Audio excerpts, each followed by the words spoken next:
Wine and Crime contains graphic and explicit content which may not be suitable for some listeners. Listener discretion is advised.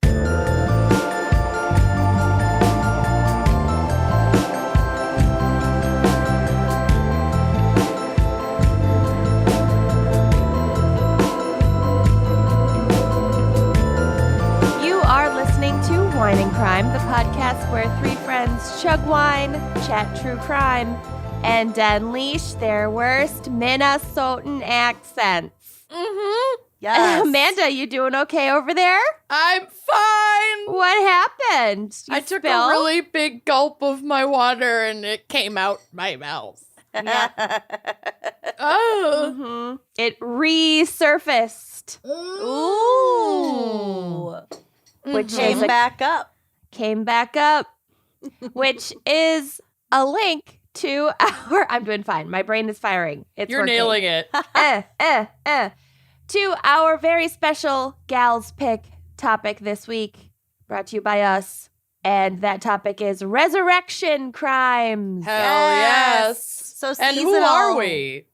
Oh, fuck it. I'm Kenyon. I'm Lucy. I'm Amanda. And my low blood sugar alarm is going off. But Amanda's I don't trust body is beeping. I really want to be in bed. Right. I feel fine. I'm Lucy's good. Doing great. Everybody at home, just fucking deal with it. We're going to lube up. We're going to get some booze in us. And we're going to be feeling great. Mm-hmm. Yeah. So... Resurrection. Yeah. We did this because of, that old chestnut Easter. How we celebrate Easter. We're devout. Yeah, super devout. Resurrectionists. And I totally understand Easter and what Lent is. Yeah.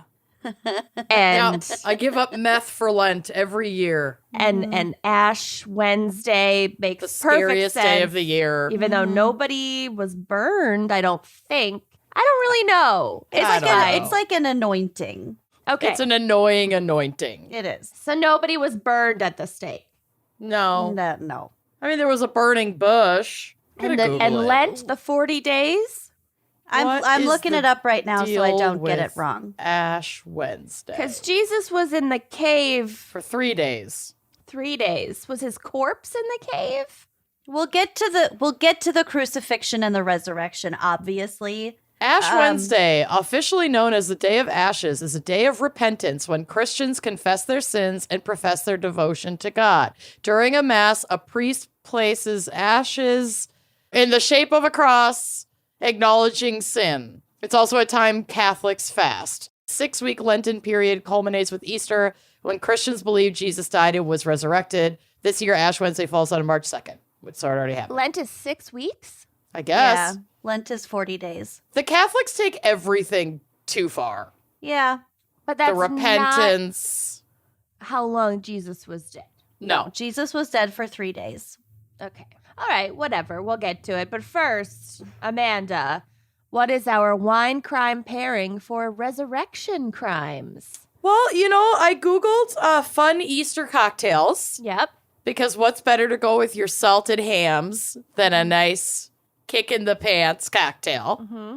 And I did see, originally I saw a really fun one that's like a Saint Germain spritz that I think, Kenyon, you would love. It's basically prosecco, Saint Germain, sparkling water, ice, and cucumber. Oh, yeah. So good. But I didn't have all of the ingredients for that. I have Saint Germain. Yes, I know. It's my alarm going off. Sorry. Feed it, Saint Germain. We're good.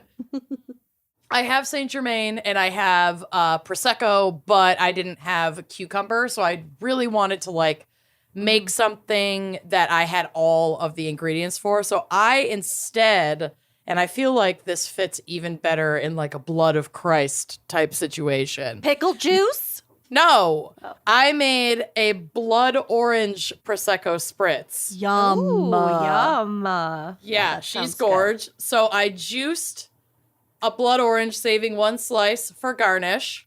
And then I filled my tumbler with ice and filled it with prosecco to about here. And then I topped it off with Grand Marnier, a little bit of orange liqueur. Yum. Yeah, so it's kind of like a bloody taste or take on a mimosa. It's like a blood orange mimosa, but fresh juice with a little topper, a little float of Grand Marnier. Sounds delicious. It's gorgeous too. Look how pretty it turned out. Beautiful. Very So springy. pretty. Yeah. So I haven't tried it yet. I think it's going to be good. It's not going to not be good. It's not going to not be good. So cheers, everyone. And let us pray. So no pop or crack today, but you'll survive. Nope. I know. I could have popped. And if you don't, may you come back. Yeah, I could have popped the Prosecco, but she really struggled with me. I'd had it in my fridge for a while, so I think the cork just really settled in. But it hadn't been opened yet. It had nice fizz, so I'm thinking it's going to be delicious. Here we go. Okay, I'm amazing. Fuck, that is so good. Nice. I'm incredible. Well done. Nice. All right, Lucy. She is risen. Praise be to me. Praise be to me. Her BAC has risen. Yes. So, Lucy, what is our background and maybe psych There for better be sight. resurrection crimes? You could interpret it as psych. Okay. Okay. So resurrection is the rising from the dead of a divine or human being who still retains his own personhood or individuality, though the body may or may not be changed. So it's not reincarnation. It is not the same as reincarnation. The belief in the resurrection of the body is usually associated with Christianity because of the doctrine of the resurrection of Christ. We'll get to it. But it also is associated with later Judaism, which provides basic ideas that were expanded in Christianity and Islam. There were several various religious beliefs in the resurrections of divine beings and also the immortality of the soul, but a literal raising from the dead in like a zombie fashion wasn't really a thing outside of the Bible. Got it. So the Old Testament talks a couple of times about righteous Israelites rising from the dead. And then we also have Jesus Christ. Superstar. Yep. So I'll start off by saying I'm an atheist, but I was raised Catholic. So I still have an appreciation for the Bible and all those stories. I have a personal background with Christianity, but I don't personally take biblical stories literally. And that includes the resurrection of Jesus Christ. Sorry, people. I just don't believe it. That's okay. Sorry No about need to it. apologize to us. Everybody's got their own beliefs. Yep. I feel like there is just a lot of room for error in translations over time and in different cultures and contexts when it comes to stories from the Bible. But since the resurrection of Christ is the cornerstone of Christianity, I will suspend most of my disbelief for today.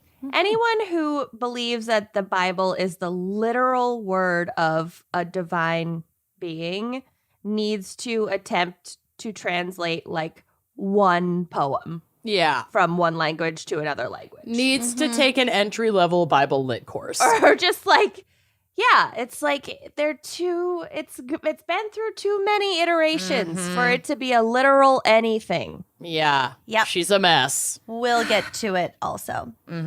I'm also going to note here that there were not a whole hell of a lot of credible sources for my notes when I You don't say. Googled resurrection of Jesus Christ or like scientific evidence for resurrection of Jesus Christ. So my first source is from the Christian Broadcast Network, or CBN. And if you are questioning how reliable this source is, you can call their 800 number and get someone to pray for you.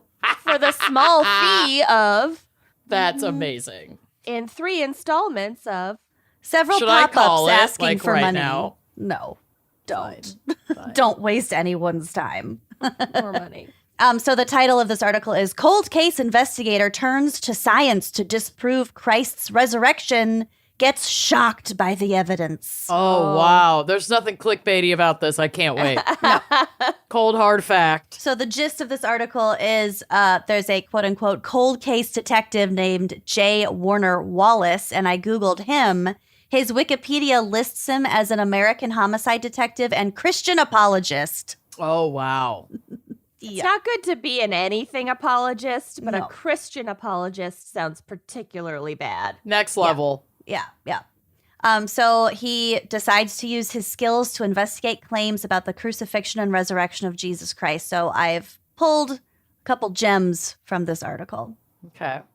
And just the language. It like honestly, I don't feel like it takes a lot of like critical thought to identify an article that is biased in any way. Like It shouldn't. like you see that pyramid of like news, like reliable news sources. There's like Right. left wing and right wing, and it's like, yeah, look at the language they use. Right. I don't know. I just hate it. Okay, so this article says, for years, some doubters clung to one theory that Jesus didn't actually die on the cross, but was just nearly dead and revived later.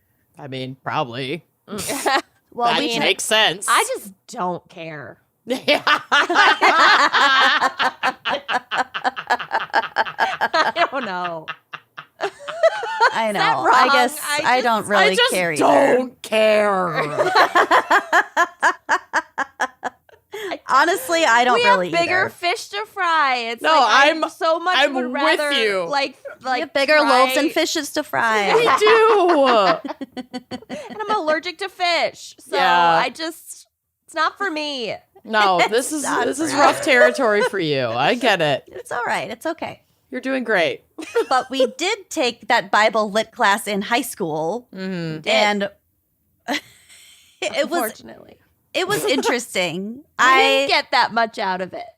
Okay, but there were not many atheists at our school. That's true. Mm-hmm. So there were a lot of Christians whose minds were fucking blown. Yeah, that was entertaining. Yeah. I just liked the class. I mean, I liked Sophie's World. I liked the books we read. I liked The Alchemist, The Barabbas. entertainment of the Christ. Barabbas. Yeah, but we talked about this theory also, that he wasn't actually dead and that the tomb he was laid in was like on a slight incline. So like the blood was going back to his brain as he laid there. Maybe. And like there was, sure. I don't know. We went through this whole thing and I thought it was interesting at the time, but like it's just kind of whatever. Yeah. I just don't care. I just don't care. Okay. Apologist Wallace points out that when you work with dead bodies all the time, like he has, and people in Christ's time did, you can definitely tell dead from nearly dead. Quote, as a homicide detective, I'm thinking, I've seen a lot of dead people, and I know what dead people look like, he said, and then talked about something called the Mortis Triad. That hot blood's gonna stop circulating. You're gonna cool down. That's called algor mortis, he stated. You'll be cool to the touch. And we can actually judge time of death based on how cool. Yeah, but they couldn't in the year fucking 1. 0 or whatever. Yeah.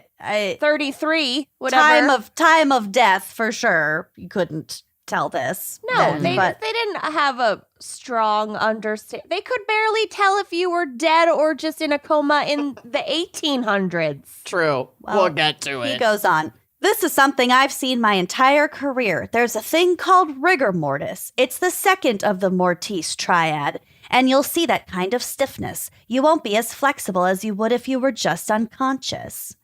And Warner finds in the Gospel of John a key point of proof that Jesus wasn't faking it and that he really did die. A line about blood and water coming out of Jesus' body on the cross when a Roman soldier pierced him with a spear. He says, water will collect in your lungs. Now, if that happens, if you pierce that cavity, you will see a separation of blood and water. Of church and state. Okay, well, that's gross. But also, if you pierce someone with a spear and they're still alive, they're going to bleed a lot. And if you pierce them with a spear when they're like soup's dead, like maybe some blood will come out, but they're not going to like actively bleed. I don't know why water would collect in your lungs if you weren't drowning. Yeah. Like, what does that even mean? Water will collect in your lungs. Maybe it wasn't water. Who the fuck knows? They didn't know anything.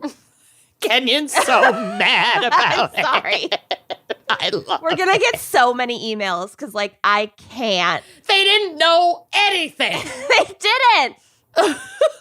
They thought everything was made of 4 humors. Foreskin. This was God. way before the 4 humors. Yeah. No, the 4 humors was like in ancient times and then carried through and then like really believed in like medieval times. But it Oh, okay. started in like fucking ancient Greece. I was thinking of medieval. Yeah. Either way, it doesn't matter. It struck Wallace powerfully that John wrote of this, saying, quote from, this was Wallace, the apologist. He was either so clever that he included some little-known biological fact that no one would discover for 1,800 years, or he just reported what he saw. And as a result, we have a good... I hate this so much. We have a good piece of hidden science that confirms that Jesus actually died of cardiac arrest and was dead at the point of the body being taken off the cross. Okay. We'll get to it. I put my feelings at the end of this, but... Okay. Just for clarification about who took him off the cross and whatnot, mostly for Kenyon's sake. So this is from the BBC/The Bible/John 1938 through 42. After these things, Joseph of Arimathea, who was a disciple of Jesus, though a secret one because of his fear of the Jews, asked Pontius Pilates, to let him take away the body of Jesus. Pilates gave him permission, so he came and removed the body. I can't with Pilates. Before his next session. On his water break. Oh, God. Nicodemus, who had at first come to Jesus by night, also came, bringing a mixture of myrrh and aloes, weighing about 100 pounds. Did they measure in pounds? Thanks, Nick. Yeah, seriously. Thanks for all. What am I supposed to do with the myrrh and the aloe? Oh, it's not edible? Okay. 100 pounds. How Why is far the did you Bible drag talking about this? 100 pounds? Yeah. They They definitely measure didn't in measure. pounds? Yeah, exactly. Okay. They took the body of Jesus and wrapped it in the spices and linen cloths according to the burial custom of the Jews. Now there was a garden in the place where he was crucified, and in the garden there was a new tomb in which no one had ever been laid. And so, because it was the Jewish day of preparation and the tomb was nearby, they laid Jesus there. So that's from the Bible, allegedly. Back to this dubious CBN article. The apologist says, there were 100 and some pounds of encasement of aromatic spices and gumming of cement consistency around his body, wrapped tightly in 3 separate linen cloths, weighing about 117 pounds. Okay. So they Crushed him?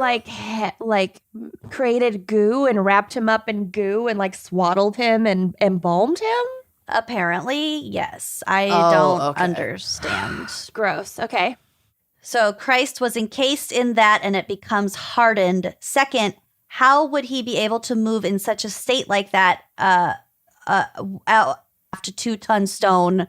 Sure. Because there was a big rock in the way of Covering the door. Right. Covering the door. Whatever. Because he was ripped. He was fucking so swole, dude.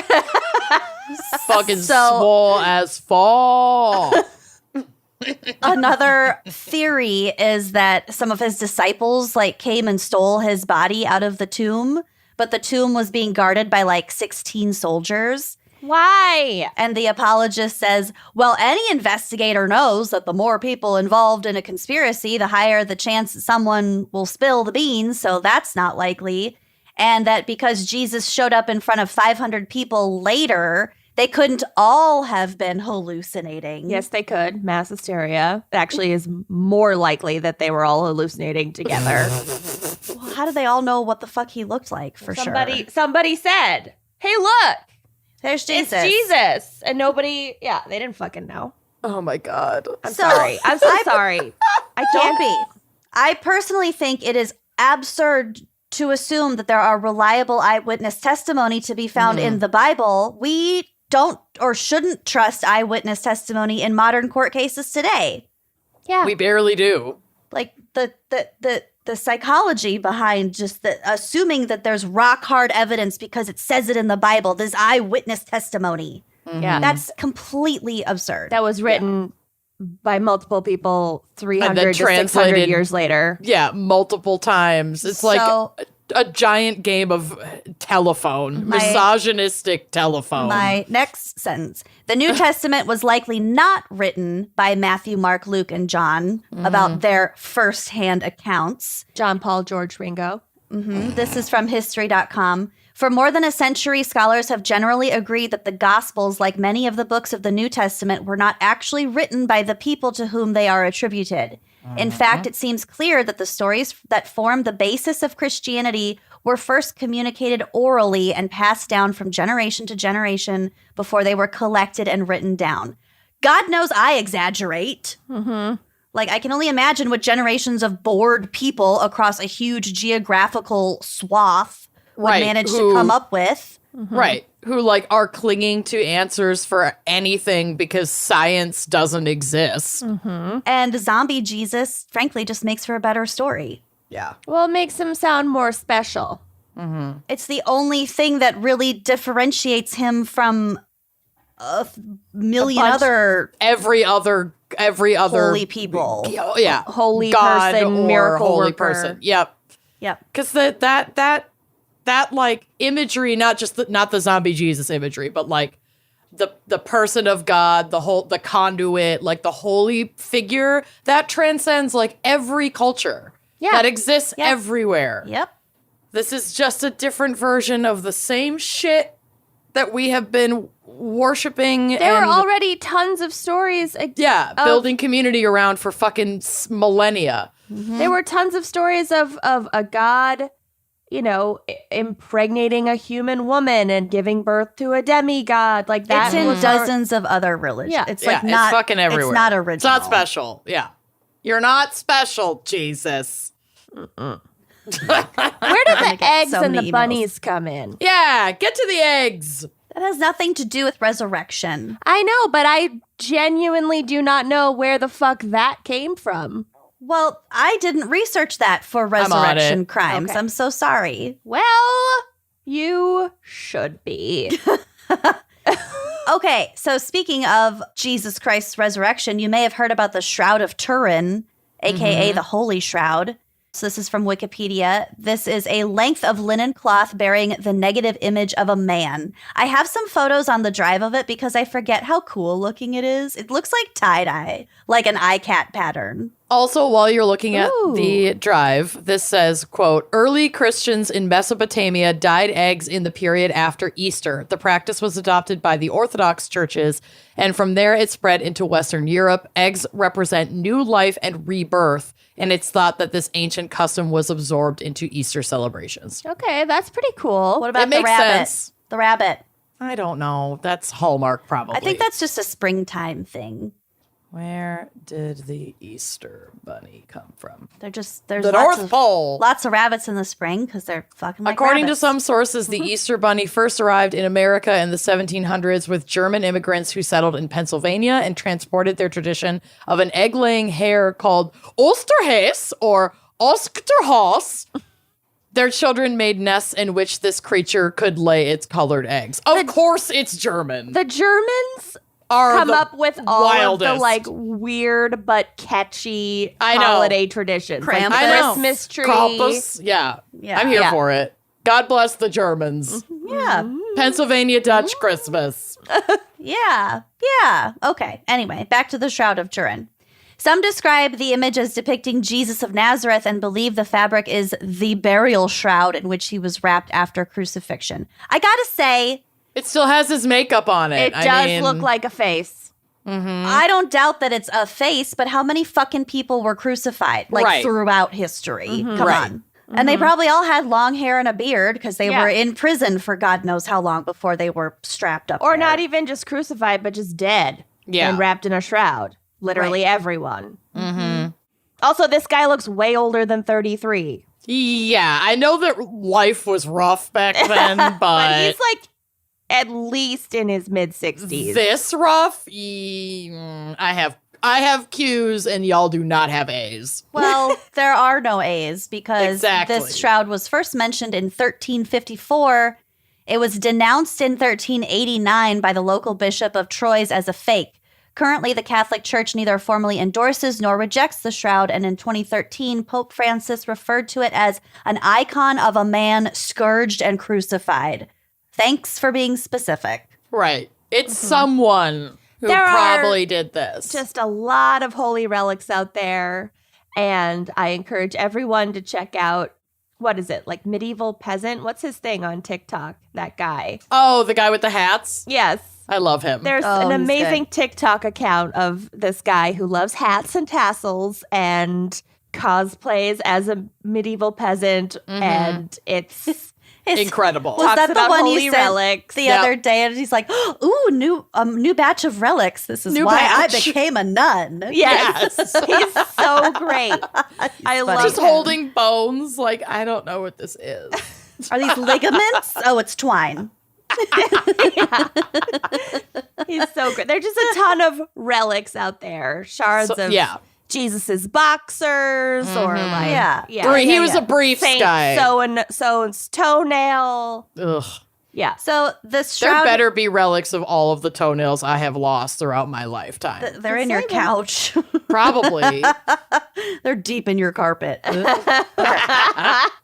The shroud has been kept in the royal chapel of the Cathedral of Turin in northern Italy since 1578. So that's how it gets its name. In 1988, radiocarbon dating established that the shroud was actually from the Middle Ages between the years 1260 and 1390. All hypotheses put forward to challenge the radiocarbon dating have been scientifically refuted. Womp It's not womp. Jesus. It's just not. It's pretty, though. I like the pattern. Mm-hmm. It's spooky. It's very creepy. So I just like to finish us out with a little A prayer. Nope, little more Repentance. nightmare fuel for you guys. Oh, God. Okay. So it's 2022 now. Why can't we resurrect people with technology yet? Yeah, that's a good damn question. So this is from a bigthink.com article from 2020. Alexei Churchin, transhumanist researcher from Moscow, believes Life extensionist. Okay. believes artificial intelligence will eventually become so powerful that humans will be able to download themselves. Yeah, this is what I want. It's San Bernardino, whatever, that episode of fucking Black Mirror. Oh God, I don't know. Black Mirror freaks me out too much. All the episodes So sort of run together, if I'm being honest. Okay, so they Give can it a rewatch. download themselves, or at least the quantifiable information. San Junipero. Sorry, go ahead. The quantifiable information contained in their brains into computers and live forever. It will take a long time to develop that technology, anywhere from 100 to 600 years, according to Turchin. Boo. The he says want the it now. Why invent that number?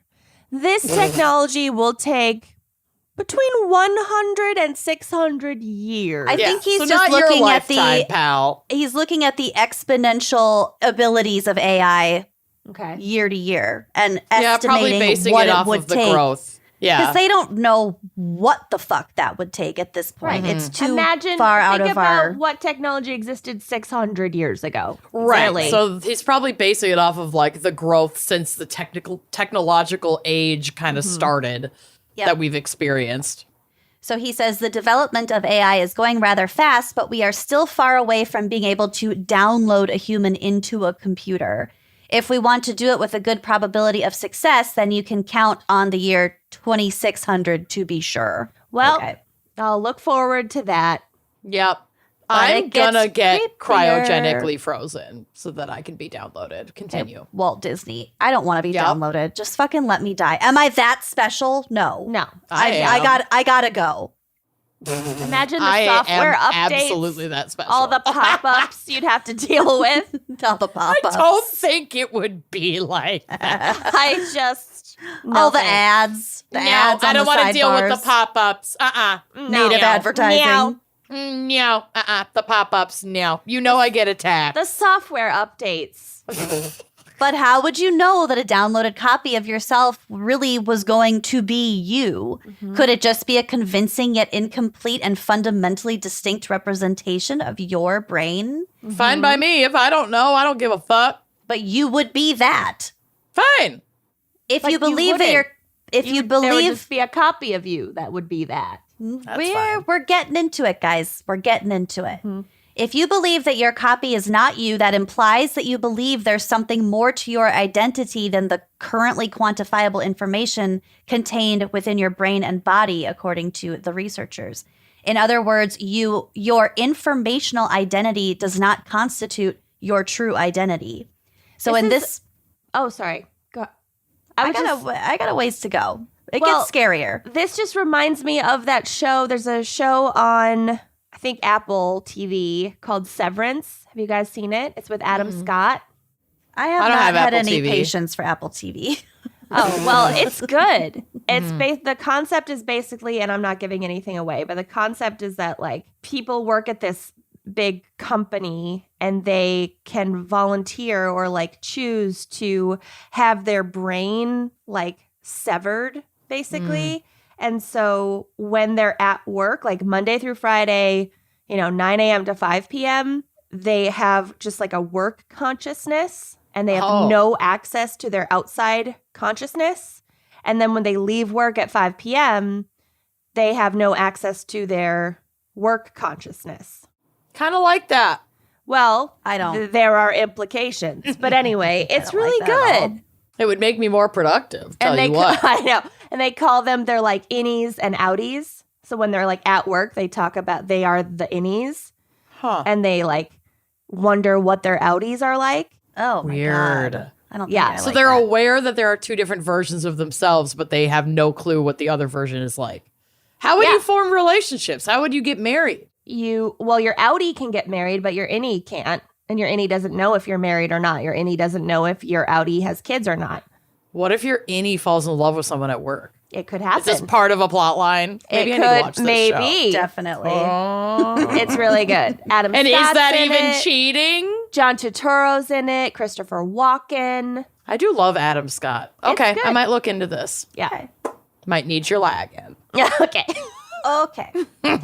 So in this scenario, not the innie outies scenario, the informational identity scenario, there must exist what the researchers call a non-informational identity carrier, or an NIIC. This could be something like a soul. It could be what's called qualia, a new word. It's a real word. So qualia are the unmeasurable subjective experiences which could be unique to every person. Qualia. This sounds like Creed like trying to that. remember what he does for the office. Yeah. Quabity Ashewance. No, that's not right. Walia. Quabity. It's also possible that qualia does not exist at all, but it doesn't really matter. Researchers say resurrection in some form should be possible in either scenario. So if no soul exists, resurrection is possible via information preservation. So just the standard, just your basic uploading or quantifiable information to a computer. Right. If souls do exist, resurrection is possible via returning of the soul into the new body. But some forms of NIIC are also very fragile and mortal, like continuity, the researchers noted. The problem of the nature of human identity could be solved by future superintelligent AI, but for now it cannot be definitively solved. This means that we should try to preserve as much identity as possible and not refuse any approaches to life extension and resurrection, even if they contradict our intuitions about identity, as our notions of identity could change later. Because they're talking about hundreds, thousands of years down the road, assuming humans last that long. Yeah, like the question of if a soul exists is a pretty big one. Yeah.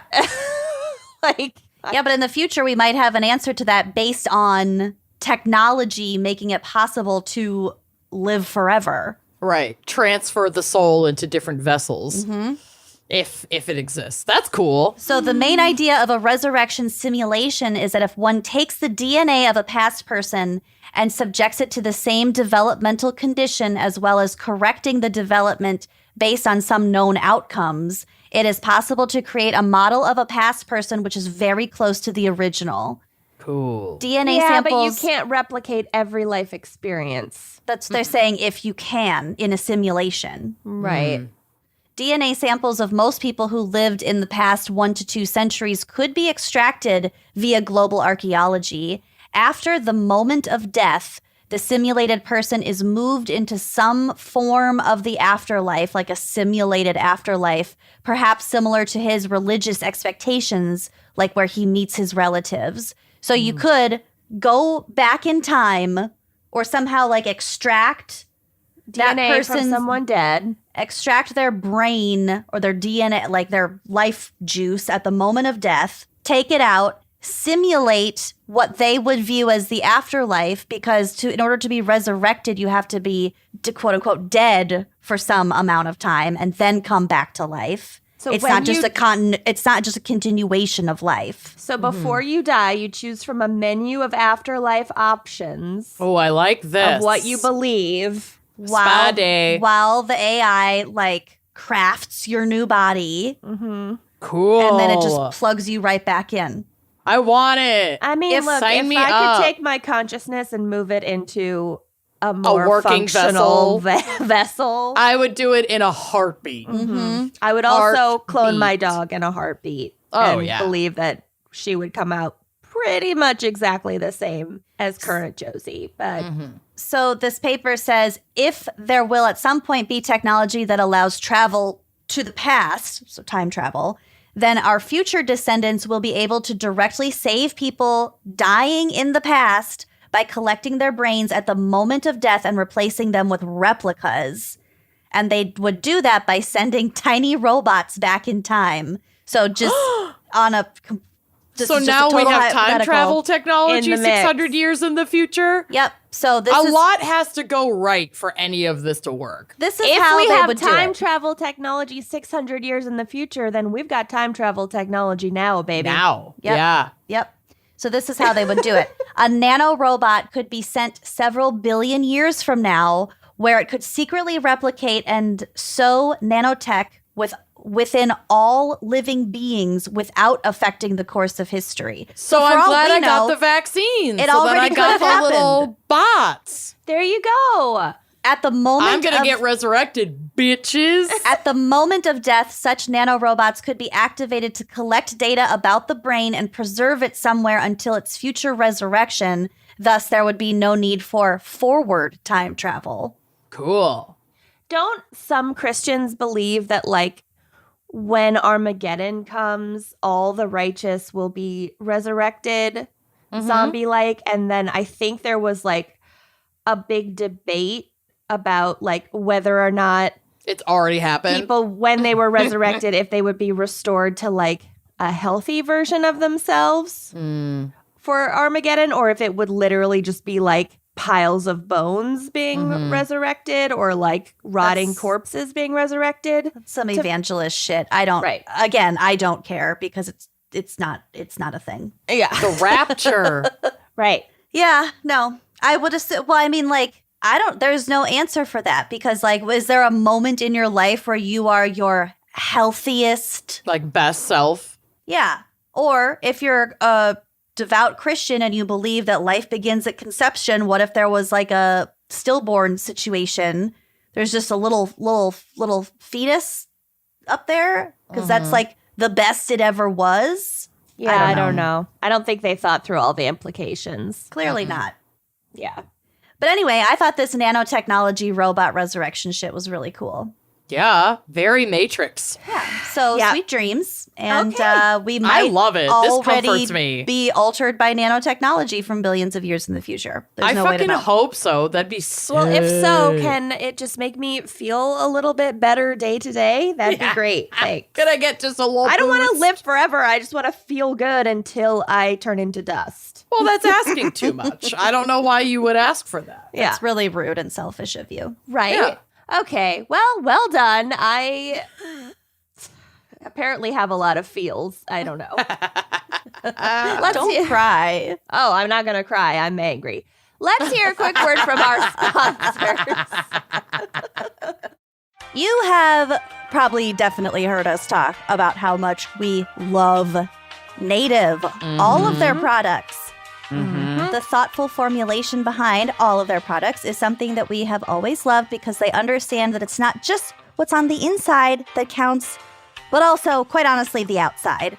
Yep. And that is why Native is releasing their deodorant that I know and love in new and improved plastic-free packaging. This is a game changer, baby. Love Yeah. it. I just got the plastic-free deodorant. I'm wearing it right now. I have the Same. coconut and vanilla. Yum. I love it. It like moisturizes my pits. I have noticed like no more ingrown issues Bumps. in the pits. Yeah. It's really, really lovely. And Native is doing their part to help our Earth with their 100% plastic-free and recyclable packaging. It's so clever. Like, it looks exactly like the shape and size of deodorant you know. It's just all in recyclable cardboard. And instead of having like a spinning bottom to push it up, you just push it up with your thumb. Like, it's the easiest. It's a push pop. Yeah, it's a push pop for deodorant. It's brilliant. When you buy Native's new plastic-free recyclable package deodorant, you are saving 37 grams of plastic. Every time. Every time. That adds up so much. Native is also a proud partner of 1% for the Planet and are committing 1% of their plastic-free deodorant sales to environmental nonprofits. So you're like doubling your good deed by going with the plastic-free. And just like all of Native's other deodorants, their plastic-free deodorant is aluminum and paraben-free. It kills odor-causing bacteria and has 24-hour odor protection to keep you feeling and smelling fresh. And with Native, you can choose from 10 scents, including their classic coconut and vanilla, which I highly recommend. They have sensitive formulas that are formulated without any baking soda. And if you just want to go au natural, baby, they have unscented. Yep. Love it. Love those options. Me too. So, are you ready to try plastic-free deodorant? Go to nativedeo.com/winecrime20 and use promo code winecrime20 at checkout and get 20% off your first order. That's nativedeo.com/winecrime20 or use promo code winecrime20 at checkout for 20% off your first order and treat your pits. Treat 'em. Whether it's a warm cup of coffee, basking in warm sunlight, or listening to a sexy story, pleasure is all around us. And with Dipsy, your sanctuary is waiting. Escape into a world where pleasure is your only priority. Oh, yes. So Dipsy is an app full of hundreds of short, sexy audio stories. These are designed by women. They're for everybody who wants to Be titillated. experience pleasure. They bring scenarios to life with immersive soundscapes and characters, no matter who you're into, what turns you on. They have amazing variety. They also are really good about like diversity of voices and characters, accents. I mean, who doesn't love an accent as long as it's not a Minnesotan accent? I want like sexy Minnesota and sexy Boston. Well, write in to their creators, and I'm will. sure they will cater. I will. You can find stories about that intriguing coworker with a British accent, a little more palatable, or hooking up with your hot yoga instructor. They even have stories designed specifically for your zodiac sign. Yes. What? Love that. New content is released every week, so in between listening to your favorite stories again and again, you can always find something new to explore. Dipsy also has sleep stories, wellness sessions, and now they also offer written stories. So, like, if you're, Trying to stay quiet. trying to stay close, if you Have a don't quiet have your evening. headphones, if you're Yeah. on the subway, it's your go-to place to spice up your me time, explore your fantasies, or heat things up with a partner. Love it. Yes.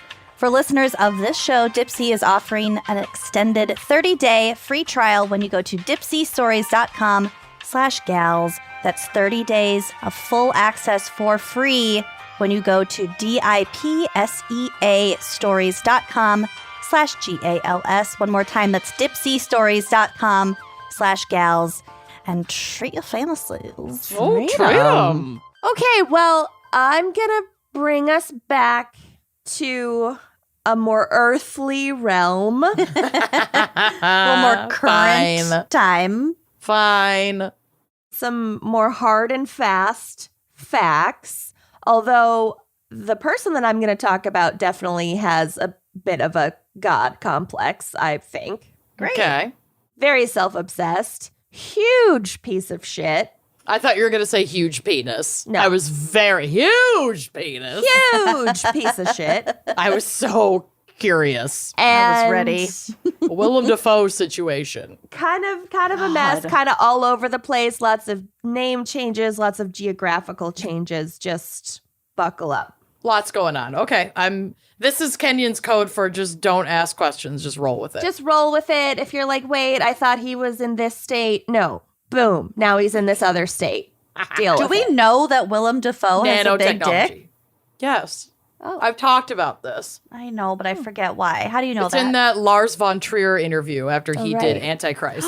Oh, yeah. Okay. Where and Lars von Trier is problematic, but he was like, I had to use A fake smaller fake dick. penis because it was so alarmingly and distractingly huge that I wouldn't feature it in the film. I'm going to Google it, see if there's pictures. Oh my God. Okay. So, not Willem Dafoe. Nicholas Alaverdian Aloe vera. Alaverdian was born in Rhode Island in 1987. Holy Rhode Island. According to later statements he made, his parents were abusive and alcoholic and, quote, couldn't take care of him. This probably was true. He was removed from his home at a young age by Rhode Island's Department of Children, Youth, and Families, DCYF. Mm-hmm. And that is confirmed. That happened. And he spent most of his childhood being moved around like various foster homes, group homes, long-term care facilities. He had a rough start. Okay. According to one source, Alaverdian's descriptions of his childhood were Dickensian. He alleged like he experienced physical violence, rape, neglect, like long periods of being kept out of school. You know, Rough stuff. rough stuff. Foster care, rough stuff. Mm-hmm. Also, don't Google Willem Dafoe penis. There's a I lot will of not. lot of images. Now that is Now part I'm of your immediately doing it. consciousness. And so when you are uploaded, that will be a part of what gets uploaded. It's part of my recreated. qualia. Qualia. Ugh, get Look it at out. Amanda's face.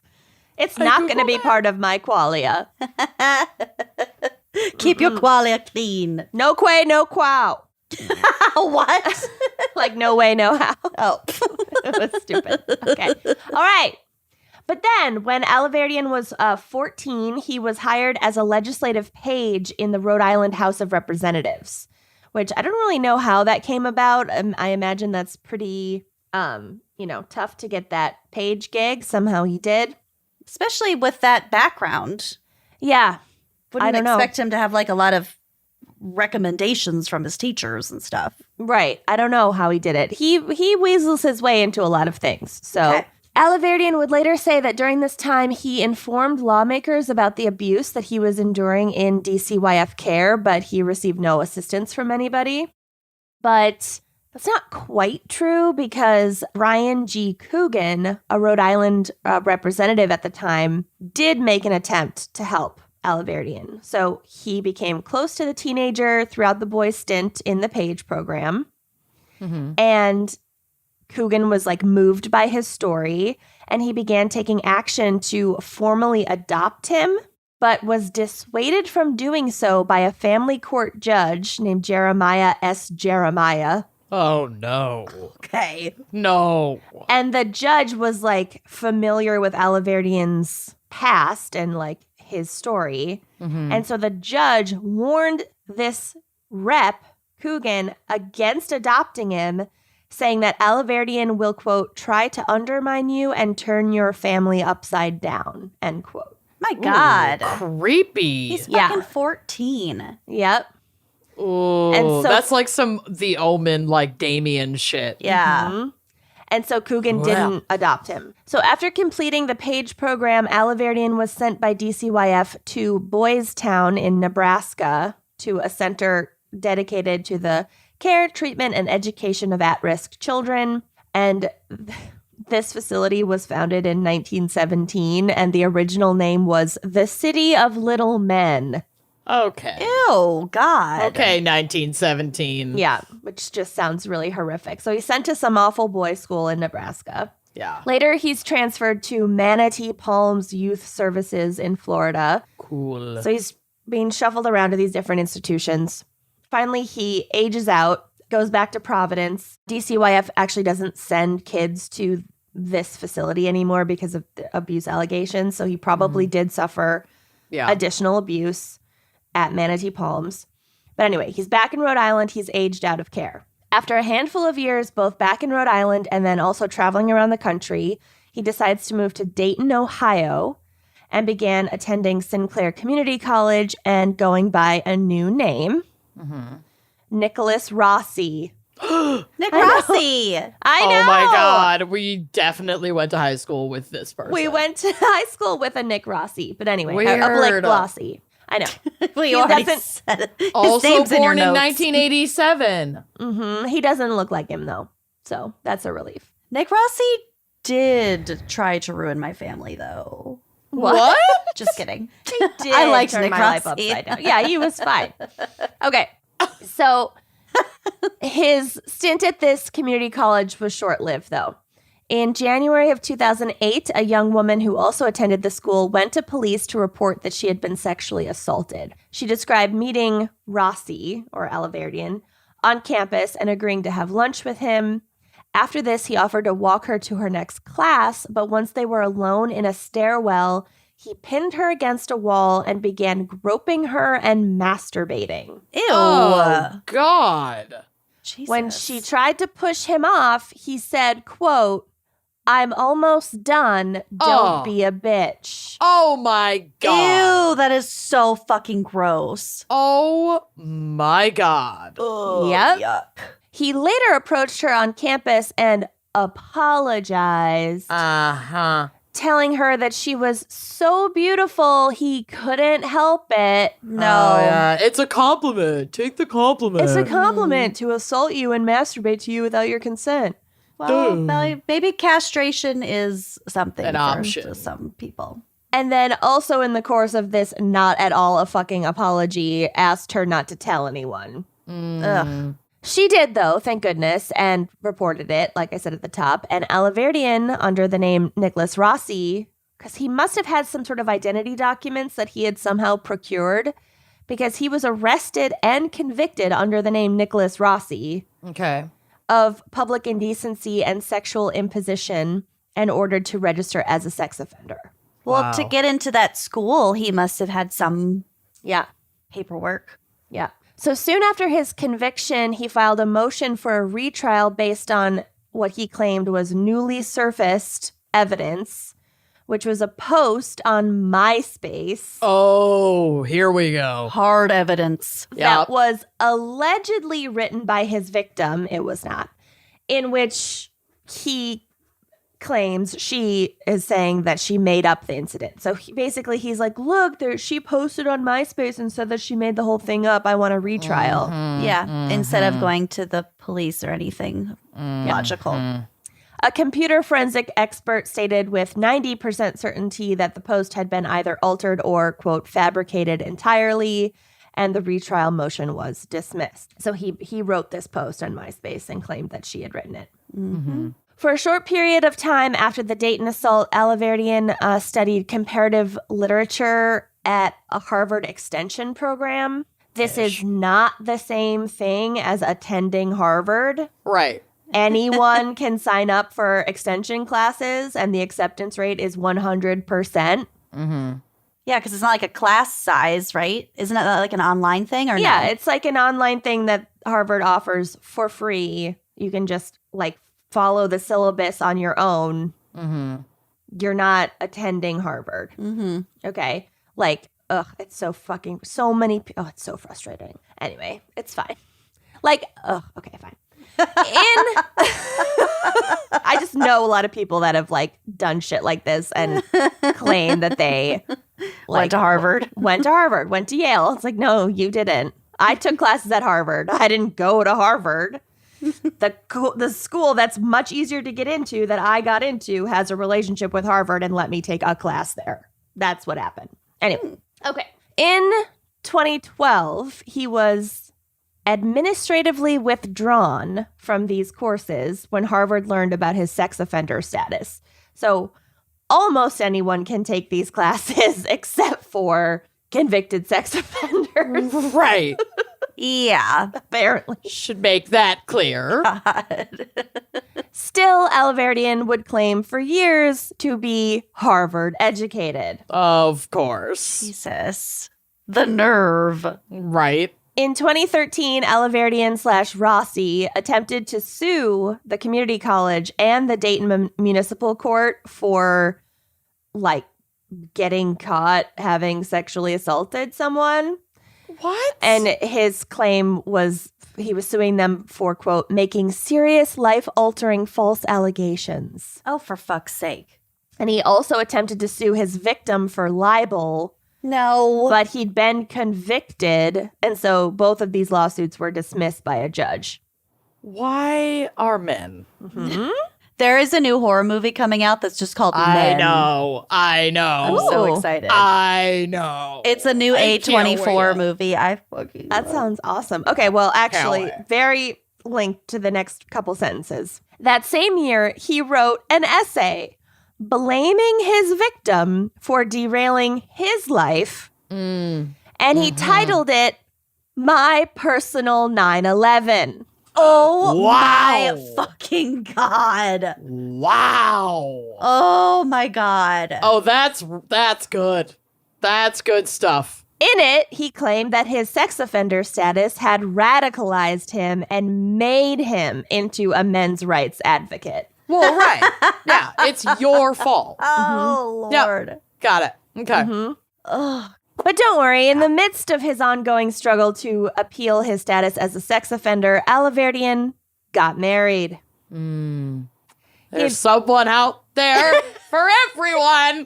I knew that would trigger Amanda. I hate it. He married a woman in November of 2010, but only 6 months later, she filed a restraining order against him and initiated divorce proceedings. Don't worry, his love life was still active after that divorce. Ugh. Good. And in October Good. of 2015, Consensually? I don't know, he married for a second time. Oh, great. This marriage lasted 7 months, so he got 1 extra month, before his second wife also divorced him.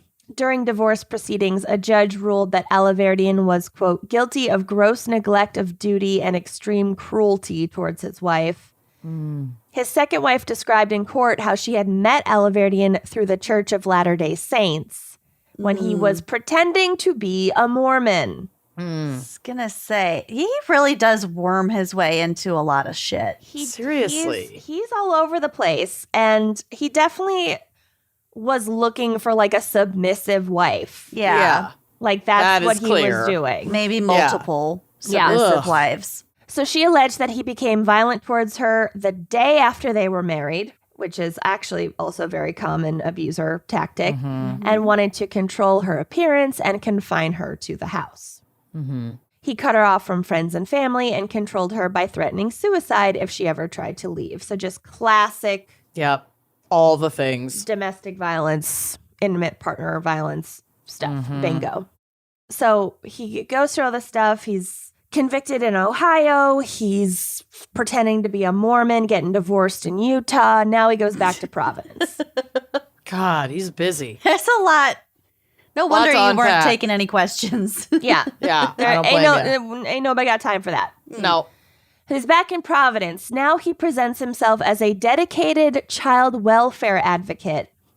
And he's spending Oh, much of no. his time lobbying local lawmakers to introduce legislation aimed at preventing the abuses that he suffered in the state's care. Which, like, fair enough. I don't think you're the right figurehead.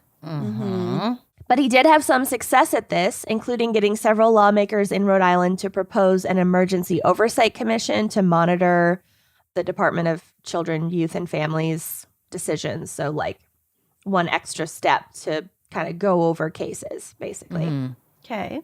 Then, in a seemingly completely unrelated turn of events, Utah County, Utah elected a new county attorney in 2018. And this guy is named David. I don't know if it's Leavitt or Levitt. I'm going to say Levitt. Leave it. Leave it. Just leave it. Leave it. Well, Leavitt wasn't going to leave it. he was going to take it up again. So one of his priorities upon taking office was analyzing rape kits that had been languishing untested for years. Oh my God. So get it, David. Mm-hmm. And upon doing so, the county found that a rape kit from a 2008 assault in Orem, Utah, contained DNA that was in a national database. And it was a match to a man named Nicholas Rossi, who'd had to submit his DNA as part of a 2008 rape conviction in Dayton, Ohio. Uh-huh. So I don't think we knew that he was in Ohio or in Utah in 2008, but apparently he was. He just like bounced back and forth a lot. Maybe he just went for the weekend. Yeah, he could have. And the police report describes how he raped a woman whom he'd met on MySpace. No. Amanda. Who's still using MySpace in 2008? Why me? Yeah, 2000. Yeah, that's true. That's like 4 years late, isn't it? I don't know. No, I mean, it was around for a while, Yeah, I don't know. but Yeah, maybe not, but Still, don't- 2008 feels like a year ago, mm-hmm. and MySpace feels like a century ago. Yeah. Yeah. We still had MySpace in 2008 because it did get like changed to more of a music sharing platform, and it's gone through a lot of changes. Is Tom still around? I mean, Tom is a retired now travel photographer Really? mm-hmm. How do you know this? because I Was he an look up- actual friend of yours? No, but I like Did he? look into things from my past with regularity like this because I can't like not know. He's in your IRL top 10. Probably. He's on your speed dial. Yeah. Get at me, Tom. It's been too long. Okay, so he meets someone on MySpace and then rapes her, and then years later, the rape kit actually gets tested. Great. 10 years later, the rape kit actually gets tested. Jesus Christ. That is so insane. If they to had me. tested it at the time, they would have already had his DNA Mm-hmm. and he could have been caught right away, but they just didn't test it for a decade. So that's a good use of resources. And Let it sit. added, Just let it sit. Added trauma for the victim for no reason. Yikes. Super fun. So Nicholas Rossi had been going by yet a different name when he connected with this Utah victim on MySpace. And authorities soon pieced together that he'd been going by a slew of aliases over the past decade. We're not going to get into all of them. And that he could also be linked to police reports of other rapes and sexual assaults, all using different names in Utah, Massachusetts, Rhode Island. We've already talked about Ohio. So he's just a serial rapist all over the country. Yep. cool. And like fraudster. So this attorney, David Leavitt, later stated in an interview, quote, "What we found was a trail of victims, but we knew that if we charged him and if that were public, we'd never find him." So they didn't want to like put out a warrant for him because He'd he would slip just away. He'd slip away, he'd change his name, he'd go to yet another state, and it'd be even harder to find him. So instead, they continued working quietly to collect enough evidence to tie him to all these various aliases and crimes without him realizing that they'd caught on. yeah. Meanwhile, in January of 2020, numerous media outlets around Providence, Rhode Island reported that Alaverdian had been diagnosed with non-Hodgkin's lymphoma. And the reason they're reporting on his health is because he'd become this like well-known-ish public figure due to all of his like child welfare reform lobbying. Fucker. Okay. I was like, do they normally publish people's Right. medical histories? Well, he's kind of a well-known figure because he likes attention. But also, it seems he was the one that called news outlets and pressured them relentlessly into reporting on his diagnosis. What a Oh fucking my loser. God. What a fucking loser. At what point does he die? Yeah, is he dead yet? Well, then on February 29th, 2020, an online obituary was posted for Alaverdian on a website called everloved.com. Gross. Okay. The first paragraph reads, quote, "Nicholas Alaverdian's battle for life ended on February 29th, 2020. Bye. The children and families in the care of the Rhode Island Department of Children, Youth, and Families, for whom he inspired and led through turbulent government transgressions, have lost a warrior that fought on the front lines for 2 decades. I can see exactly where this shit is heading. The obituaries also, that obituary was written very quickly, posted on the same day of his death. Oh, wow. Quick thinking. It's like it was ready or something. Yeah, right? It's like he wrote it himself. Crazy. Wow. The obituary states that Mrs. Alaverdian was at his side when he died, along with their 2 children and extended family. None of the reporting on this case mentions Alaverdian ever having had children. And it's unclear who Mrs. Alaverdian was. Even is. Because it's neither of his 2 ex-wives. Didn't even say her first name in the obituary. Yeah. And so she is most likely a fabrication. Yeah. Also, like, he didn't have any extended family. He was, whatever. The obituary continues. At the time of his passing, the room was filled with the sounds of the end credits. No. What? Of what? What movie? What did he play? It's just, he wrote an obit in which he fantasizes about a funeral. Anyway, at the time of his passing, the room was filled with the sounds of the end credits for the 1997 film Contact. No. By composer Alan Silvestri, a film and score which held special meaning to Mr. Alaverdian. Looking it up. Yeah, I'm gonna see if play we a can clip. play a clip. I'm gonna play a clip. Okay, are we ready? Yeah. Yes. I hope we don't get sued for this. It's just a clip. It's You're not for going to get sued for research. a clip. No. No. No. Oh, no. This is so stupid. It's not even good. It's okay. not even that good. It goes Wow, that's on dumb. to describe Mr. Alaverdian's last words, which were apparently, "Fear not and run towards the bliss of the sun." Ugh. Those were his last words. It's not even good. God. And that in keeping with Mr. Alaverdian's wishes, his earthly remains were cremated and his ashes scattered at sea, because he had such a strong connection to the sea. Oh, Yeah. did he? It also included a quote from Jorge O. Elorza, the mayor of Providence, describing Alaverdian as a, quote, beloved community leader whose selflessness and lifelong contributions to the residents of the state of Rhode Island have earned him the unwavering admiration and respect of many. So supposedly that is a quote about him from the mayor of Providence. Okay. When the New York Show Times, me your sources. Yeah, seriously. when the New York Times later reached out to verify this comment, Elorza's office did not respond. Yeah, I wondered.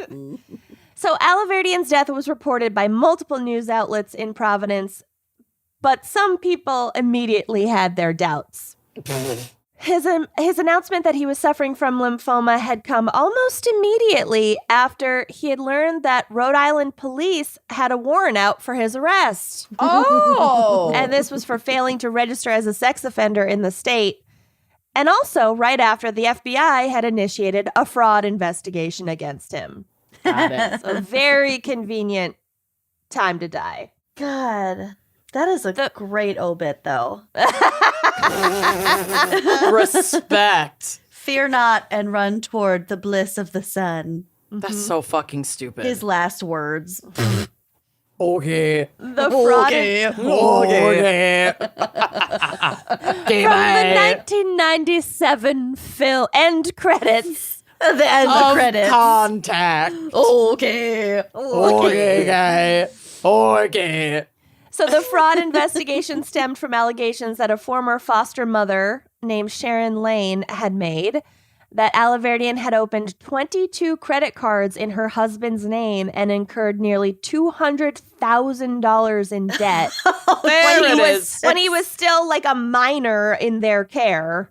Uh-huh. It's too easy to open credit cards, honestly. Yeah. Yeah. And Before you have any credit, it is like the easiest shit in the world. Yeah. And that was when he was a teenager.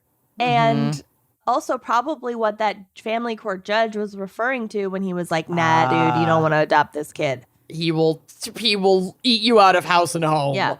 Like literally.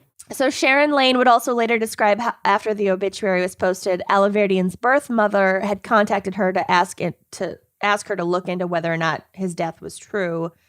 I don't know if this is true or not.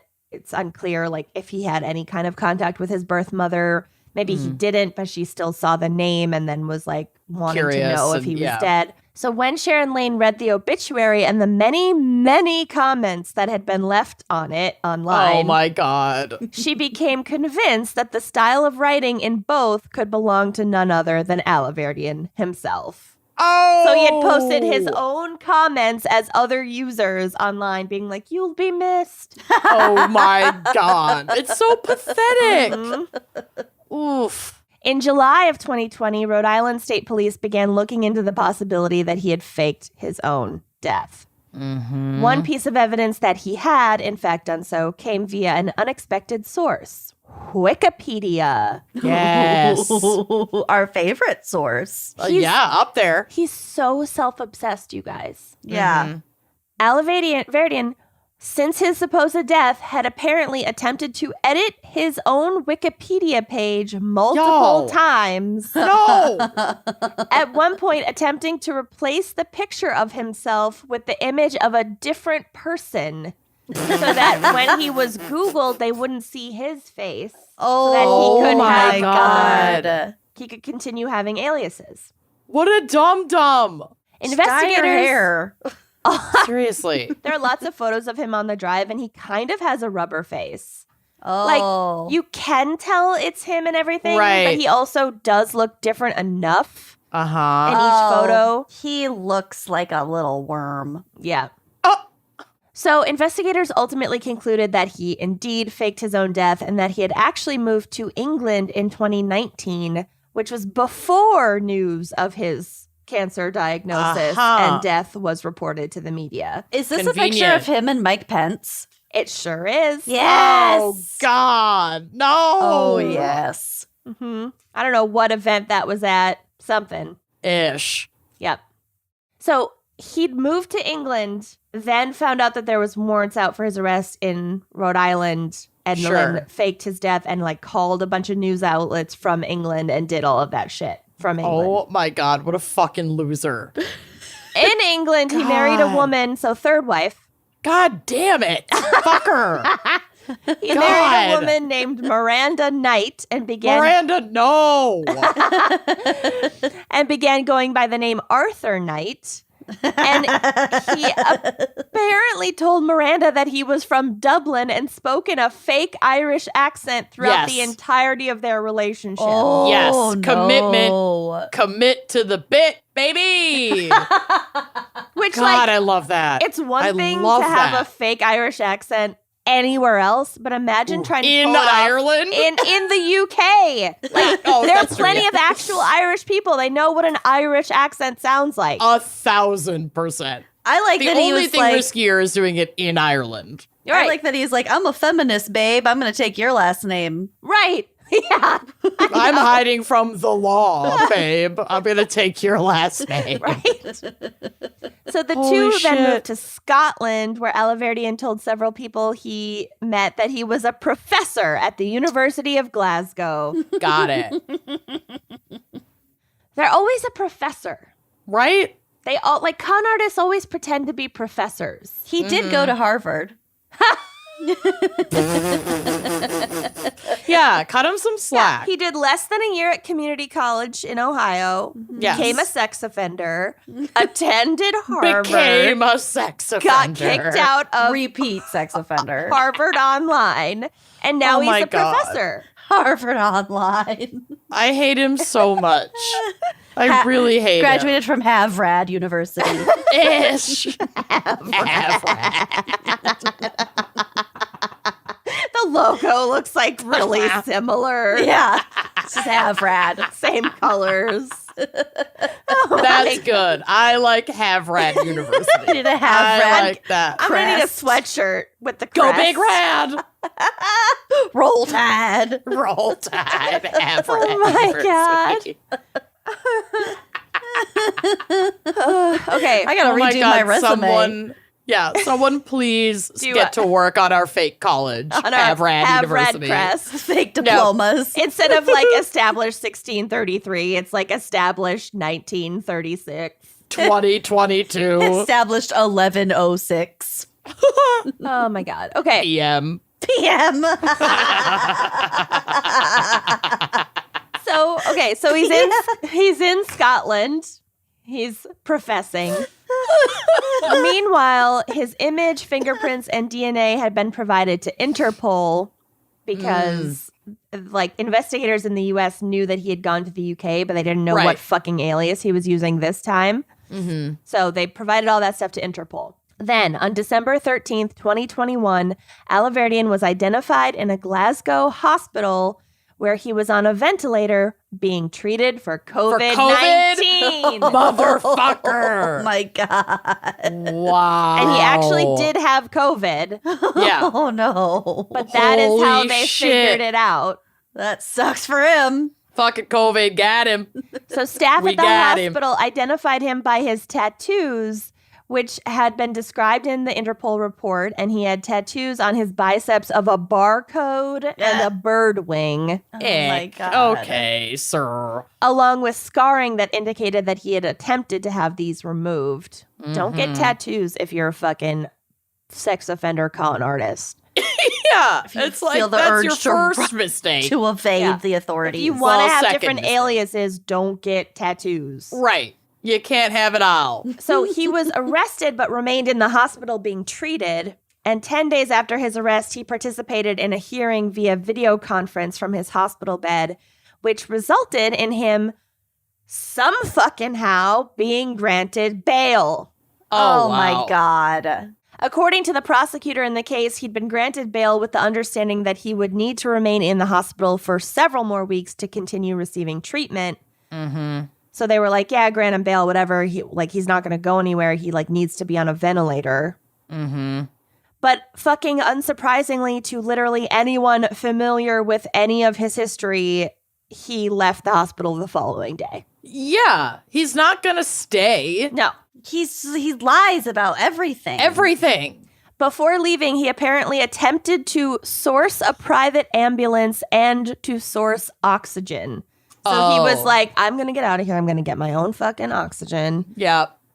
So he really was quite ill, but he Yes. just got out of there. Oh my God. Yes. Mhm. So then he missed a scheduled hearing in January of 2022, but thankfully somehow, I don't know how, was rearrested and remanded into custody. Mhm. So then during a subsequent hearing in a Glasgow court, he insisted that his name was Arthur Knight and he had never heard of Nicholas Rossi Oh, or sure. Nicholas Alaverdian. Okay. Never heard of him. Never heard of him. We just have Right, never heard identical of him. DNA and fingerprints and Oh, faces. it's a crazy world. Must have downloaded my consciousness. Fingerprints. It was the nano robots. Never heard of him. 600 But in an years in odd- the future, you're gonna be eating so much crow. Yeah, you just wait. 2060, 2060, whatever it is. 2600. 2600. You're gonna be 20. sorry. So in February of 2022, there was another court hearing. There are pictures of him. He's in a wheelchair.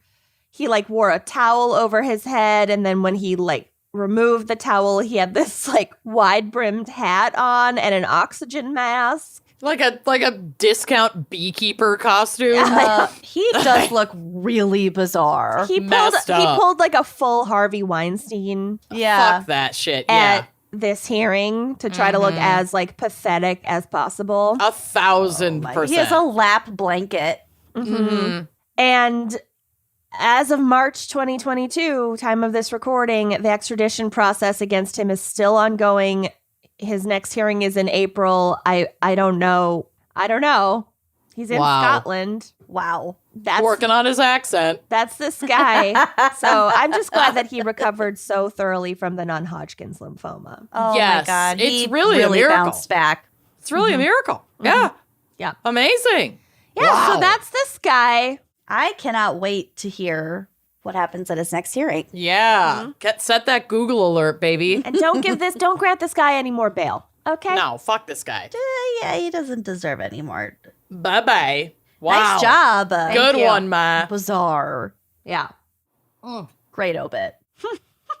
The obit was the best part. The best part. All right, well, should we hear a word from our sponsors and then get to my case? Let's do it. Care of's personalized vitamin packs are made from a plant-based, compostable film that includes wood pulp and a fermented blend of corn, cassava root, and sugarcane. So you can feel good about the impact that your vitamins are having not only on your health, but also on the planet. That's So brilliant. basically, like, you have the convenience of the daily vitamin packs. You can throw them in your bag or whatever, but then they're compostable.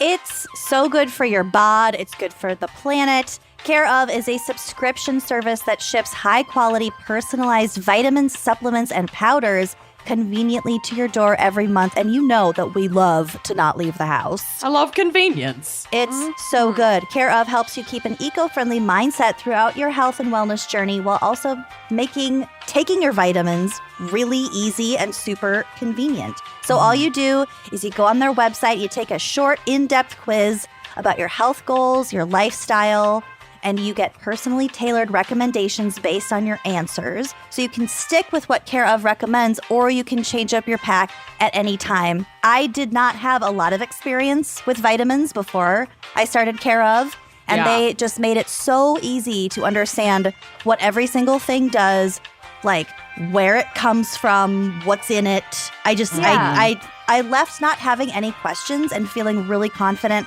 about what I was putting in my body. They're really transparent too about like what supplements and vitamins have like a lot of research behind them, have been around for a long time versus are like a little more new or up and coming, and you know where you want to be on that curve. They're not trying to snake oil you. No.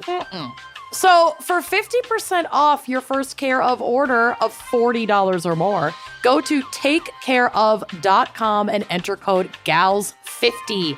One more time, for 50% off your first Care of order of $40 or more, go to takecareof.com and enter code GALS50, that's GALS50, and treat your wellness. Treat it. The key to consistent good hair days? Using ingredients that actually benefit your specific hair. Function of Beauty makes hair care products that are 100% customizable and made for your hair, where it's at now, and where you want it to go. Seriously, like, my hair is complex. Wild.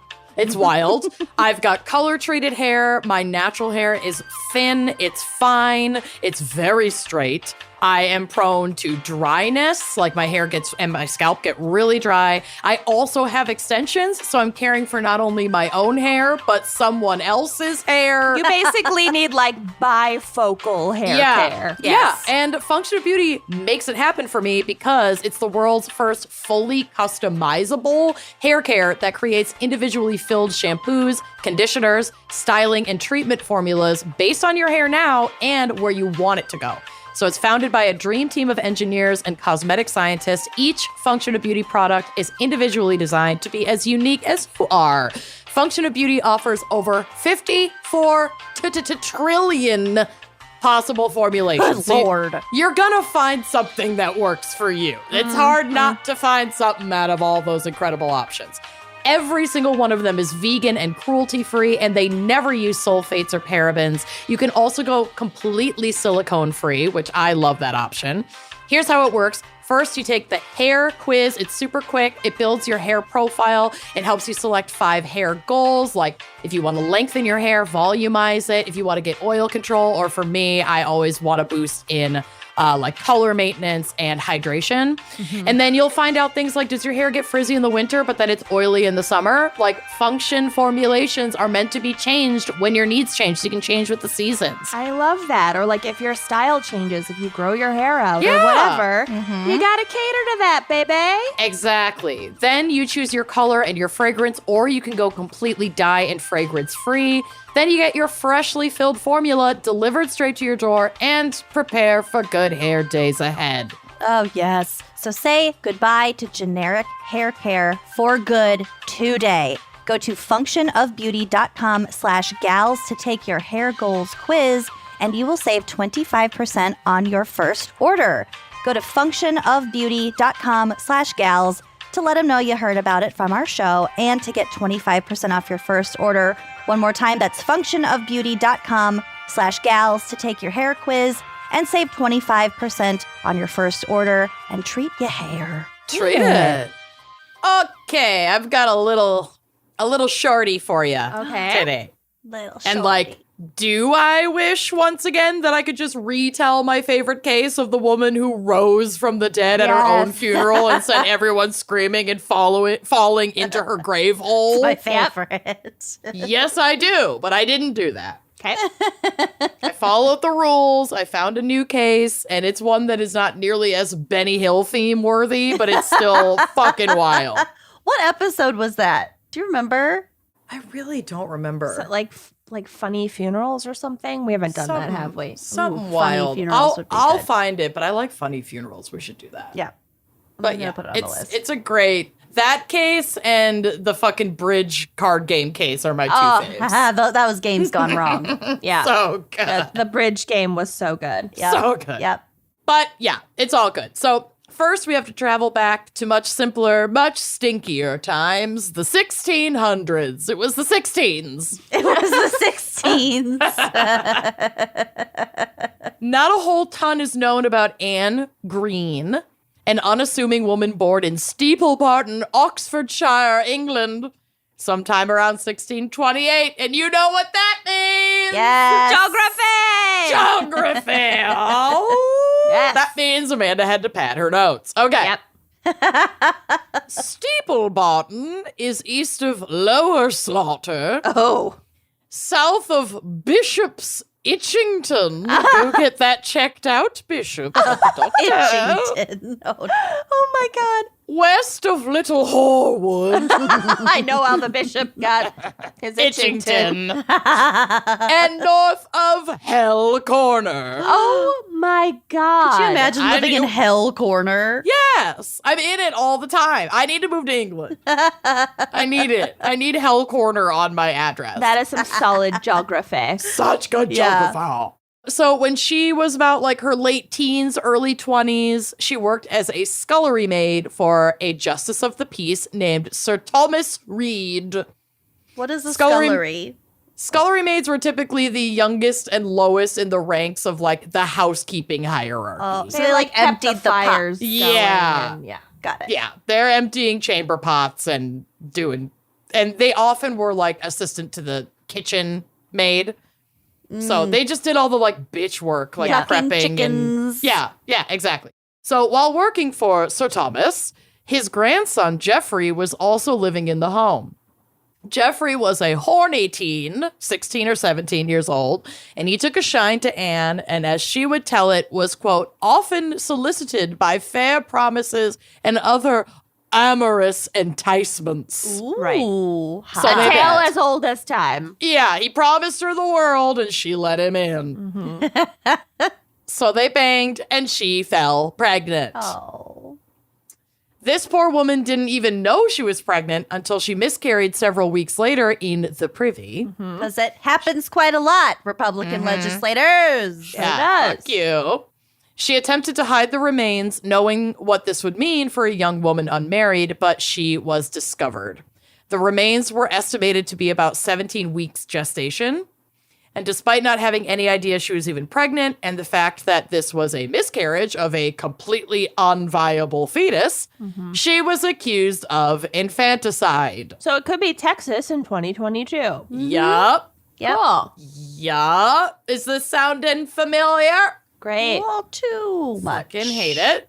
Her fucking boss, Sir Thomas, turned her ass in under the legality of the Concealment of Birth of Bastards Act. Jesus Christ. A Right. legal decree passed in 1624 that basically stated if a woman is concealing the death of an illegitimate child, she had murdered it and would be tried for murder. Right. So just, there's no possibility of a miscarriage. Yep. And if we're basically going to try you for murder if you miscarry out of wedlock, is basically what that means. Jesus. So midwives and fellow maids in the household testified in court that the remains were too underdeveloped to have ever been alive. Therefore, Anne couldn't possibly have, quote, killed her newborn child. They also testified that she had felt unwell for about a month, but that, like, she was still working and never, like, she didn't know she was pregnant, is basically what they were saying. Yeah. She didn't have any sex education. She didn't fucking know. She probably was also in denial. Mm-hmm. Yep. And it was 15 weeks. Right. I wouldn't know. I don't know if I'd even really notice at that point. I'd be like, wow, I feel like shit. Right. You just be kind of like ill. Yeah.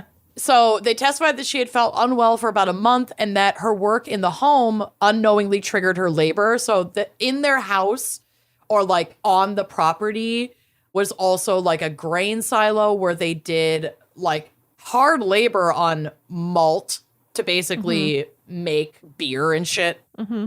So they're working as like scullery maids to maintain this She's household. lifting heavy shit. She's working and her ass off. Exactly. She's like churning fucking heavy, wet malt. Yuck. And she's miscarrying and it just like sent her. So she went to the privy and she's like, oh my God, what the fuck? And then she miscarries.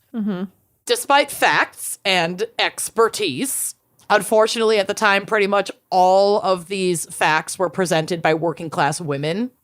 So it's like, okay, well, fuck you. And she was found guilty of infanticide and sentenced to death by hanging. Oh my God.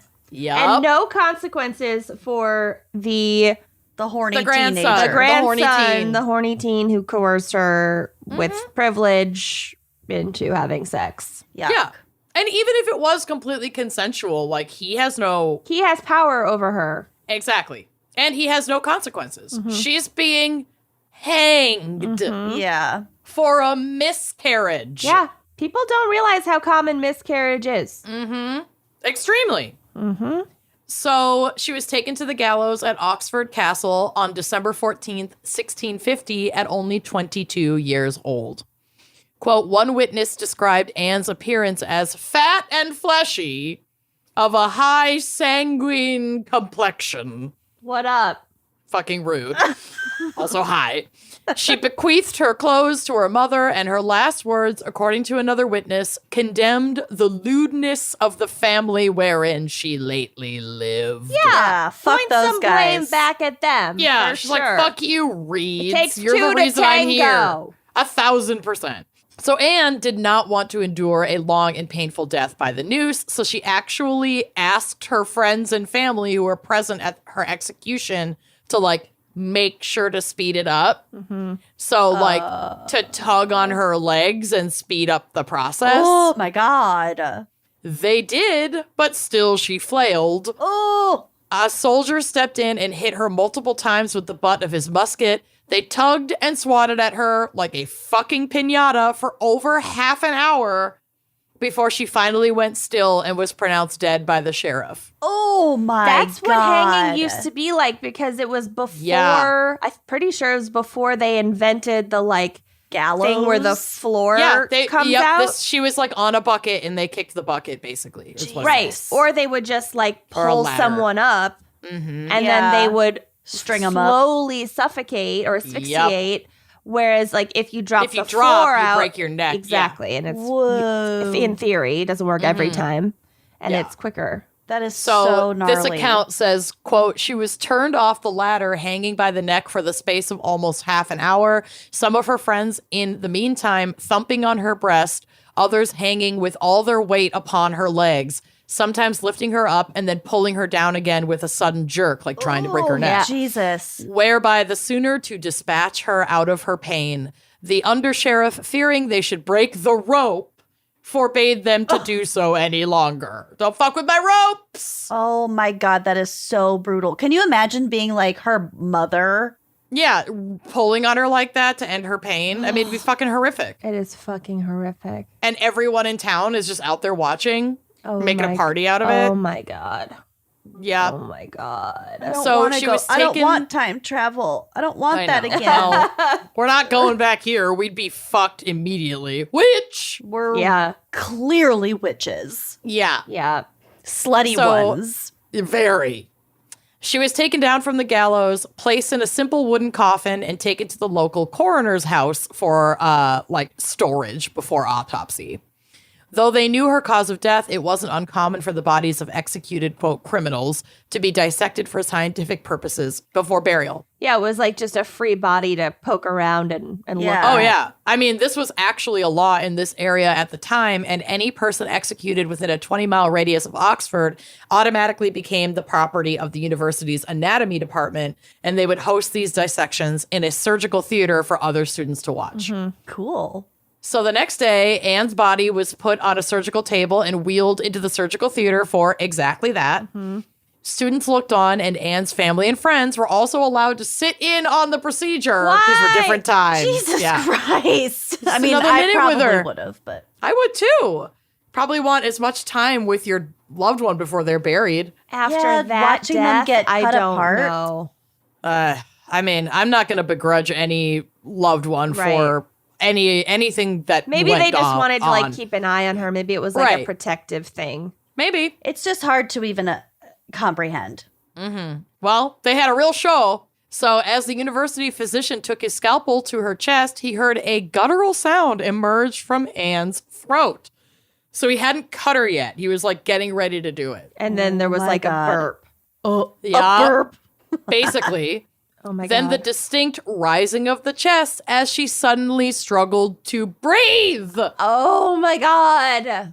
They checked her pulse, and sure enough, her heart was beating. So this was the next day. The next day. Wow. Cool. So this report said, quote, the coffin being opened, she was observed to breathe, which being observed by a lusty fellow who stood by, he thinking to, I don't know. I don't think they're using the word lusty in the way that we perceive it.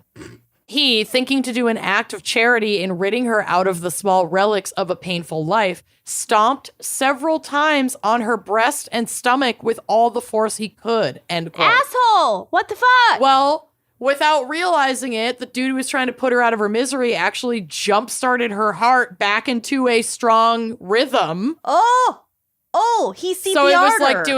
it was like CPR before they fucking knew what CPR was. Oh my God. Oh. And this was the late 1600s, so the first thing they did was pour, quote, hot and cordial spirits down her throat, so like hot toddies. then they bloodlet Throw some her, liquor down her. I don't fucking know. This bitch needs a drink. warm up some schnapps. This bitch needs a drink. Have you Then they thought gotta drain about a the bad blood orange blood. mimosa with just like a hint of Grand Marnier? Fucking A whisper yum. of Grand Marnier. She's gonna love this. Open your gullet, and She's we had a know you long like week. this. She's earned it. Oh, this will get her back up and dancing. Let's go. So then they bloodlet her, and then they warmed. Of course, it's the 1600s. Then they warmed her back up by apparently putting her in bed with, quote, a warm woman. I want all of this treatment. That sounds like a spa Oh, day. That sounds Yeah, nice. so the woman would She like basically warm her got up like a and like deep rub her tissue limbs. massage. Yeah, a literally. cocktail. A cocktail. A cocktail And then bled out a little bit. and let the got bad to blood out. snuggle with a woman. Yeah. So treatments continued over the next several days, including continued hot cordials, hot enemas, and tickling her throat with a feather. People didn't know what the fuck they. Oh my god, That sounds really nice. it's just so. It's so class. Can you imagine? Cordials, bloodletting, Hot booze, enema. hot enema. It's just, Being put in bed with a warm woman. I don't know, tickler. I don't know. You got a feather? Sounds like it worked. So no, it didn't work. She's just incredibly resilient. No. It's not the tickling with a feather isn't what saved her. Sounds like enema. it worked. It was the hot enemas. Oh my god, sounds like it worked. Oh, have you tried So Manuka much honey? faith in the enemas. Next time Corey has a man cold, a man flu. Tickle him with a feather. I'm just gonna Just do this. Just do this whole treatment. Bloodletting, cordials, dump hot some enema. hot spirits. Give him a hot enema. I'll be the warm woman. Yep. Oh my god, I choked on my own laughter. Okay. A hot But enema. soon, yeah. I know what'll fix you. I got it. I'm ready. But soon she was strong enough to eat and speak and move about on her own. There's a report that's like within 4 days she could eat an entire chicken. It's like, yeah, bitch was hungry. Within 4 days. There were rumors that she remembered being, quote, in a fine green meadow with a river running round it, and that all things were there glittered like silver and gold. And then they're shaking in their boots because they're like, oh shit, she went to heaven. Right. So we shouldn't kill her. Yeah. Well, yeah. One contemporary pamphlet written by Richard Watkins called News from the Dead, and there's a photo of it on the drive. It's incredible. It's so creepy. Refutes this. It's fairly certain that she remembered nothing between her last hours in prison and her reawakening, but for a fleeting memory of the hangman. But now the question was, what do we do about her charges? Yeah. Are they just dropped? Yep. Well, it depends. Is that why they say hanged until dead now? I mean, it must be, but like, fortunately for her in this situation, the courts were like, well, she did get her punishment. Yeah. So, like, we're going to let this one go and just let her live her life. But she was actually pardoned entirely for her alleged crime and sent on her merry way. And a lot of this is because they truly believed that God herself had pardoned her and saved her life. Yeah. Yeah. And, like, who were the courts to defy God in the Yeah. 1600s? Yeah. They were like, God chose her. We can't send her back to the It's gallows. like the beginning of practical magic. Pretty much. And added bonus, Sir Thomas the fucker who turned her in died of a heart attack within days of Anne's botched execution. Oh, good. So while she was in the hospital getting hot enemas and rubbed by a warm woman, he died cold in his bed. Rubbed by a warm Fucker. woman. He actually died. Yup. Bye-bye. So Anne went off to live with family and friends in the countryside, taking her coffin with her. And striking up an enterprise. Yeah, it's hers. She took it with her and struck up an enterprise with her father to market the coffin as a tourist attraction. Oh, good for her. So they'd take a few pence to, like, touch the coffin and hang out with it. Oh, my God. God bless her. She's an entrepreneur. That is my kind of tourist attraction. Seriously, I know. I want to go. Her story was a bit of a sensation, inspiring medical pamphlets and poetry across England. And one anonymous poet wrote, quote, Anne Green was a slippery queen. In vain did the jury detect her. She cheated Jack Ketch, who I think was the executioner. And then the vile wretch scaped the knife of the learned dissector. Oh my Ooh, love that. God. She was a slippery queen. I know. I love Anne Green, the slippery queen. So Anne Green, like I said, went on to marry and have 3 children, but unfortunately passed while in labor with her third, they believe, in 1665 at about 37 years old. Wow. Which, you know, in the 16s, that was kind of a full life. Yeah. She lived a lot She in that lived a lot 37 years. more. 2 full lives. Literally. She lived and died and lived to die again. Wow. Yeah. I hope her second death was quicker than the first. It was probably not great if she died in childbirth. Yeah, That's like probably not. probably a pretty painful way to go. But you know what? At least the second time the good Lord took her. She got, what's 37 minus 22? There you She go. got that many extra years. Yep. to have some kids and go live her 50. life and make that coffin money. Yeah, that sweet, sweet coffin coin. That sweet, sweet coffin money. So that is Anne Green, the Slippery Queen. God bless Anne Green. Love it. I know, isn't That that was a so good one. good? Well Jesus. done. I love that case. I know. It was short, but I couldn't not pick it. It was Yeah. too good. Yeah, you had to. Jeez. I wonder, love. it must have been something with the rope. Like the rope must have been like too thick or something. Yeah, I don't know. And it was like propping her up by like the chin or. Mm-hmm. I There's a have no really, idea. really creepy, like, wood cutting yeah, sketch on the drive of the scene. like tugging her down, Mm-hmm. hitting Yeah. her with a musket. Behold, God's providence. Yuck. Yuck. Poor Is that her in bed thing. with the warm woman? Probably. Yeah. Looks Yeah, like it. probably. I think so. I love it. I It's would amazing. be in I bed want with a this warm woman. framed in my home. Oh, I love it. Anyway, All right. that's her. That's my girl. Well Nice done. work. This was a fun you. topic, I think. So fun. Okay. Well, we'll talk to you next week. Happy Yes, we will. Easter. Bye-bye. Thanks for listening to Wine and Crime. Our cover art is by Kala Yip, music by Phil Young and Corey Wendell, editing by Jonathan Camp. Check out our website and blog at wineandcrimepodcast.com. You can also follow us on Facebook, Twitter, and Instagram at Wine and Crime Pod. If you have questions, answers, or recommendations to share, email us at wineandcrimepodcast@gmail.com. Episodes are available on Apple Podcasts, Stitcher, Google Play, basically wherever you get your favorite podcasts. And if you like the show, please rate, review, and subscribe on Apple Podcasts. It is the best way to spread the word. If you'd like to show your support, visit our Patreon page to keep this podcast and the wine flowing. Cheers.